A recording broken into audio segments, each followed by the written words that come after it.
अभी जो क्वेश्चन चल रहा था बीच में डिसमिस हो गया था, लगा लो कि बीच में मोबाइल बंद हो गया था या स्क्रीन बंद हो गई थी, तो मैं उसको कंटिन्यू करता हूँ।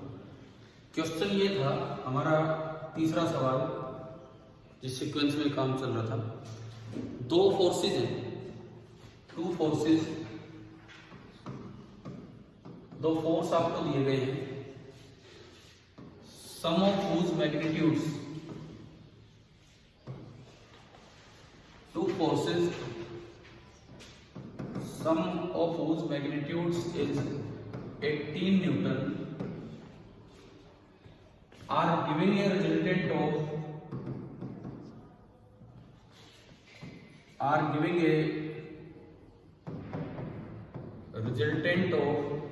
12 Newton such that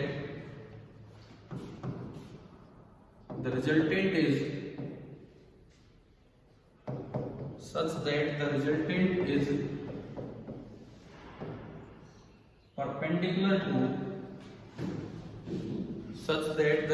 is perpendicular to the smaller force।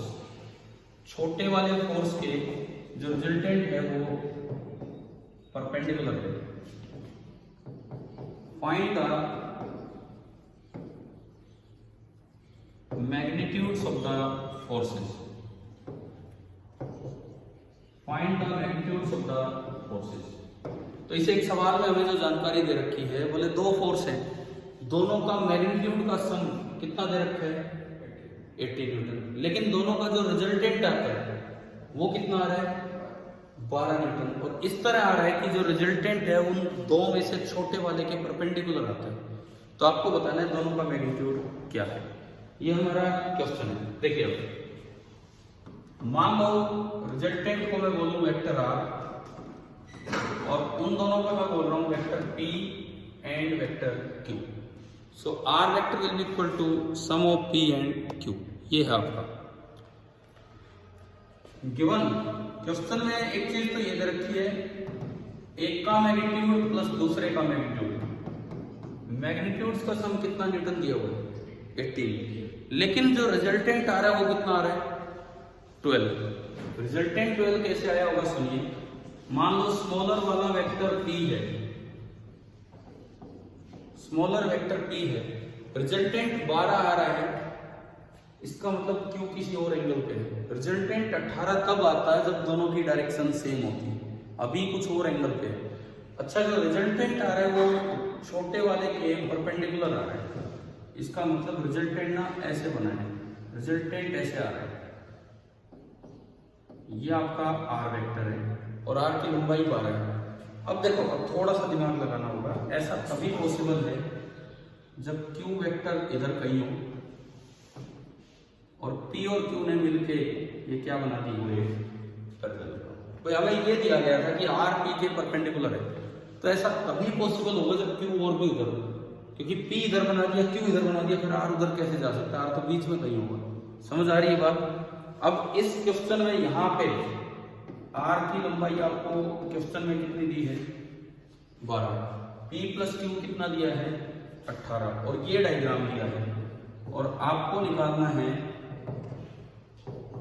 P and इनका मैग्नीट्यूड निकालना है, पी और क्यू का मैग्नीट्यूड निकालना है। तो अब देखो, इसको सोल्व करते हैं। मैंने आप लोगों को कंपोनेंट मेथड पढ़ाया है, कंपोनेंट करना। मैं इससे अगला डायग्राम बनाऊंगा, इससे अगला डायग्राम। मैंने दो एक्सिस मान ली, एक ये वाला एक्सिस, एक ये वाला axis. Let it be X axis, let it be Y axis. P vector पूरा एक्स में है, ये मैंने पी यहां बना दिया। क्यू वेक्टर के टुकड़े करने, let this angle be alpha, let this angle be alpha. तो क्यू का अल्फा वाली साइड कंपोनेंट क्या आता है? Q cos alpha, Q sine alpha. बोलिए, अल्फा वाली साइड एंगल जहां पता उधर कोस थीटा आएगा कि साइन थीटा? कोस।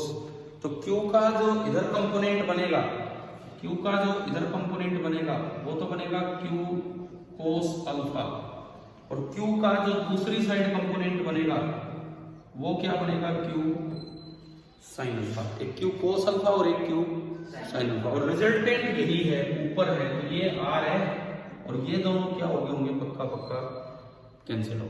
तो यहां से जो गिवन इंफॉर्मेशन है वहां से दो बातें मिलती हैं, Q cos alpha this is R कितना दे रखा है सवाल में 12 एंड ये कटने होंगे यानी कि Q sin alpha is equal to P। अब मेरे पास एक इक्वेशन P और Q में है, P प्लस Q इज 18 और मुझे P और Q को निकालना है कितना है, तो मुझे दो इक्वेशन चाहिए, एक तो है, एक और यहां से बताओ अल्फा कैसे गायब करूं, एक में कोस अल्फा आ रहा है एक में साइन अल्फा, क्या करूं कि अल्फा गायब हो जाए, स्क्वायर एंड मत बोलो बिल्कुल भी, square and add.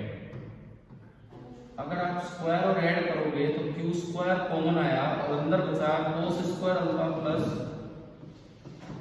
Sine square alpha और इधर आएगा 12 square plus P square. Cos square plus sine square कितना होता है 1, तो अल्फा गायब हो गया।